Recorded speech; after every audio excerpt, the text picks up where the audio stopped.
then it turns out, nah, we're just bugs. Like, fuck it. Yep. Yeah. I really thought that was interesting.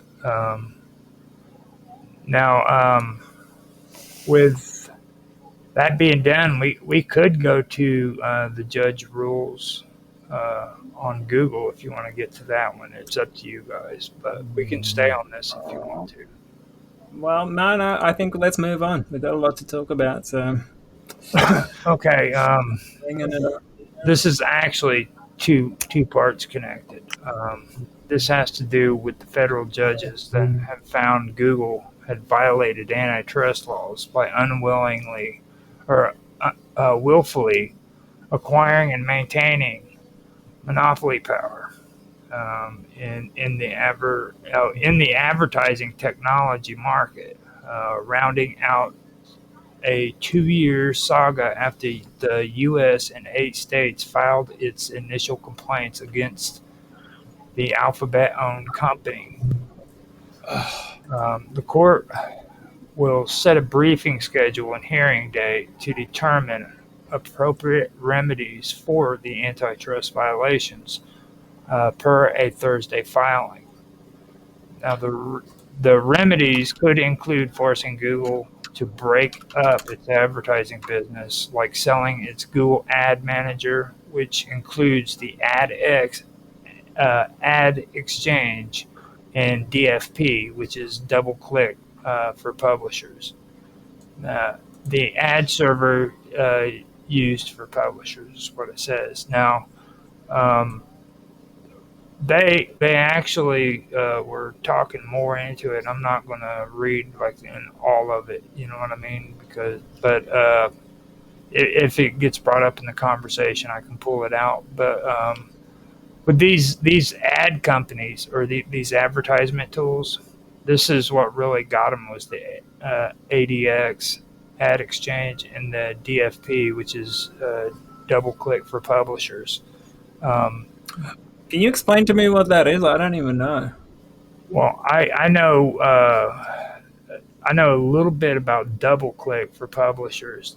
That's the one I was talking to Mark Edworthy about the other day, where like when you go into your email on Gmail, these advertisers actually have the ability to freaking determine if you've clicked on an email and opened it, or if you just let it go by. And they've been. I guess Google sells them that data. That is based upon inline images or inline data being linked to the email. So if your email has got a image that's been retrieved from an external source, but not depends on the email clients you use, and most web-based clients, so Right. Gmail. So you're saying if the image renders, they can detect? Yeah, it will just display the image itself. But other emails clients, such as I use KD's Kmail on my workstation, it's by default it doesn't display the images, therefore or it doesn't load the images, therefore this is a bit of null and void in that respect. It says here Google possessed monopoly power in the general search and general search text advertising markets and violated Section 2 of the Sherman Act by entering exclusive dealing agreements with certain equipment manufacturers like Apple, Samsung, Verizon, and others, which made Google's search engine the exclusive default on smartphones and web browsers. The court found that Google illegally maintained its monopoly in the relevant markets through these agreements. Yes. It's about time. Yeah. But there's a caveat there. Two caveats, because this is still technically an ongoing court case, and it's potentially the Google, Alphabet, Google LLC will appeal this. But this goes back to the sort of Microsoft ruling back in 2002, 2003, 2004. The US ruling in relation to shipping what was at the time Internet Explorer with Windows 98 and XP, and which sort of set a precedent for this, even though Microsoft is, as soon as you install or have a copy of Windows, Internet Explorer is there by default, or Edge now is there by default. Yeah. So it's And not they say it's not that really worked as far as Microsoft's concerned. So that's set a legal precedent. Yeah. yeah. What was you going to say, Rob? The judge said that it was anti-competitive because they, one, foreclosed a substantial share of the markets, and two, deprived rivals from sufficient user data scale to compete with Google, and three, reduced the incentives of rivals and nascent competitors from investing and innovating in the markets. Right. And they paid tens of billions of dollars to maintain exclusive default status, which they deemed to be, antitrust. Just going back to the Microsoft case, the US ruling on the Microsoft case didn't have any teeth at all in reality. It's coming back up there, Mark. Do you see this? See on the screen? Yeah, but this is just yesterday it came out. The EU at the time also, or a couple of years later, actually did a similar case, and they did actually force Microsoft up to a point to change the practices, but only within the EEA. Now, also, I want to point out as well, this is not the only case. Like, there's a separate antitrust case that another judge last year found that Google illegal monopolized the general internet search market. The judge has yet issued remedies on that case, but is expected to do so in the mid-2025, which this article might actually be a lot older. Let me see the date. No, it's April 17th. So sometime within the mid-2025 is when they have it, but they haven't made any remedies to that yet, and that's kind of where I'm going with it too. I don't see them actually making any remedies to the problem here in the United States. They're just granted. I agree. Because first of all, these guys are crooks. Any way you want to paint them, they make it out like they're social activists and social justice this and social justice that, and all they are freaking they're basically freaking they're feeding off of the advertisers. They don't even care about the people on their platforms. They care about the advertisers. Who are you referring to when you say they? Google, YouTube. Oh, okay, yeah. Alphabet Inc. Something you've got to consider is you gotta sit still, dude. You're getting excited again. he did it again. Hold on. Okay, so that was another case too, separate, that I wanted to point out with it. You know what I mean? Now, let me go ahead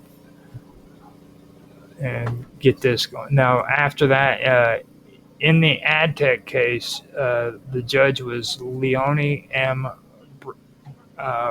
Brinkema. and she wrote in her memorandum opinion that the plaintiffs failed to prove that the open web display advertiser ad networks are a relevant market where Google has monopoly power. These networks help advertisers buy display ads across the open web, so they're outside of closed ecosystems like Facebook, Instagram, and Google search. I apologize. I just had a mitigation. Yeah, but as I was saying, he did it again. I'm going to get back to reading. Now, the judge did agree that Google violated the Sherman Act by monopolizing and unlawfully tying two parts of the ad tech stack together, specifically DFP and ADX, and that Google is guilty of abuse of monopoly power in the publisher's side ad tech. And then it goes on to say, we won half of this case and we will appeal the other half. And that's from Leanne Mulholland, Google's Vice President of Regulatory Affairs. And she said that in an email statement. And then she went on further to say the court found that our advertisers tool and our acquisitions such as DoubleClick don't harm competition, and we disagree with the court's decision regarding our publishers' tools.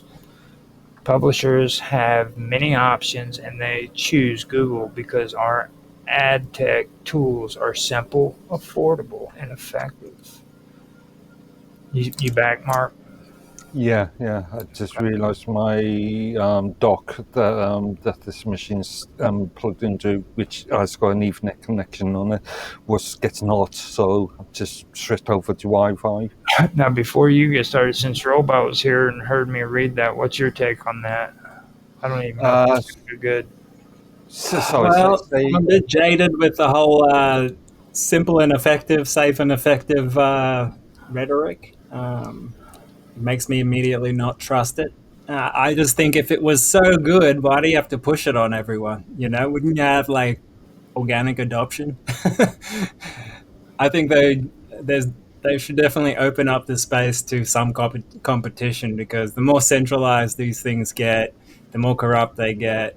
The more reliant people become on tech and not having alternatives, the more they'll jack up the prices, or the more they'll, introduce more advertising than you want. And, then it doesn't become about the people, it becomes about the platform.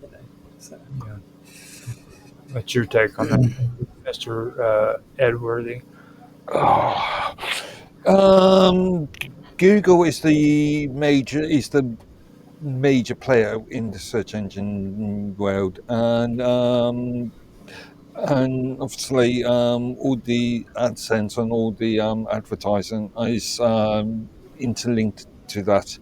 Even though there are competition out there, Amazon being one of them, there are major players, and there's but any large company